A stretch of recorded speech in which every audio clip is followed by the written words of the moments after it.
देवर जी,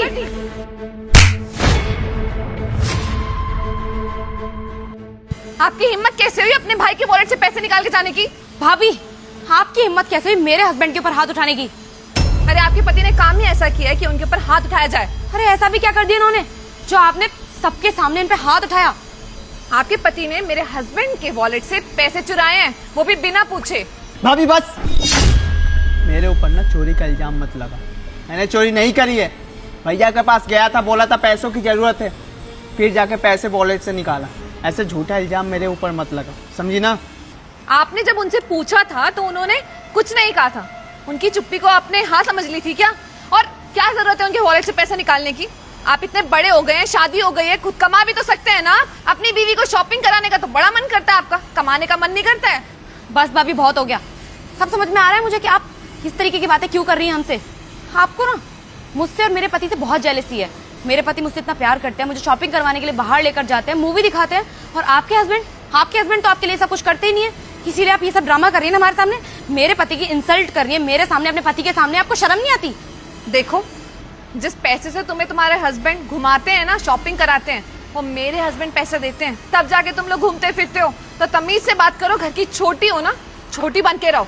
बड़ों से बात करने की तमीज भूल गई हो क्या?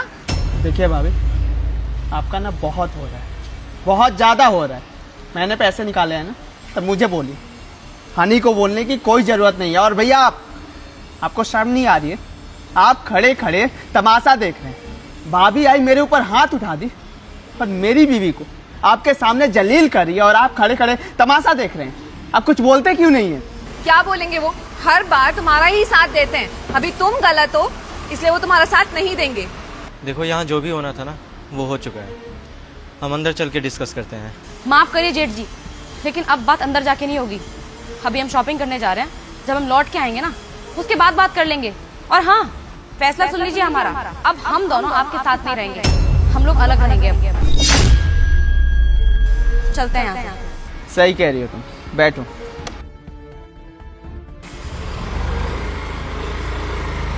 समझती क्या अपने आप?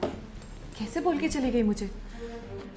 ज्योति, तुम्हें नहीं लगता कि जो तुमने किया है वो गलत किया है?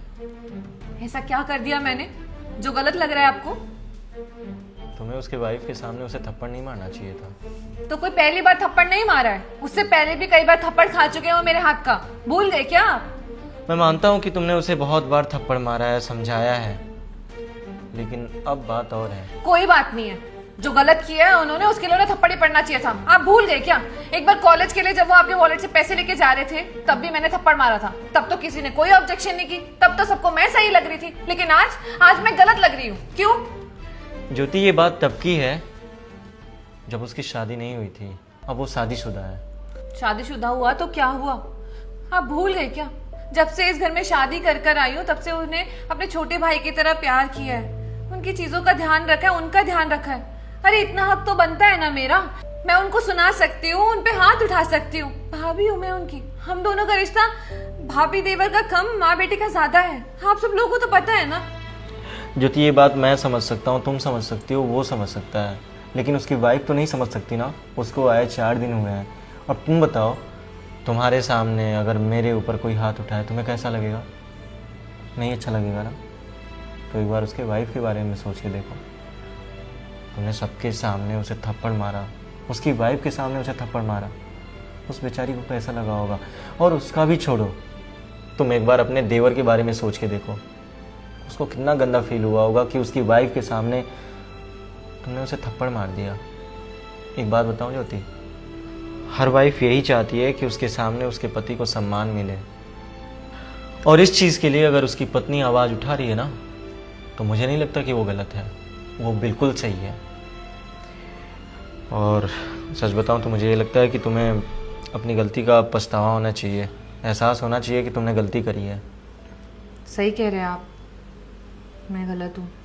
मुझे ऐसे नहीं करना चाहिए था। पहले तो मुझे बहुत ज़्यादा गुस्सा आ रहा था कि ऐसे कैसे उसने बोल दिया घर छोड़ के चली जाएगी और हमसे अलग हो जाएगी। अरे घर वालों ने भी तो मुझे कितना कुछ सुनाया है ना, आपने, देवर जी ने, मम्मी पापा ने, लेकिन मैंने कभी भी घर छोड़ने की बात नहीं की। लेकिन जब आपने चीज़ें समझाई तो समझ में आया वो गलत नहीं है, गलत तो मैं हूँ। हम बड़े हैं, और थोड़ा सा हमें अपनी ईगो को साइड रख के ही बात करनी चाहिए। कई बार ना बड़ों को रिश्ता बचाने के लिए अपने गुस्से को पी जाना चाहिए। और ऐसे ना मुझे देवर जी पे हाथ नहीं उठाना चाहिए। अब मैं कभी भी उन पे हाथ नहीं उठाऊंगी।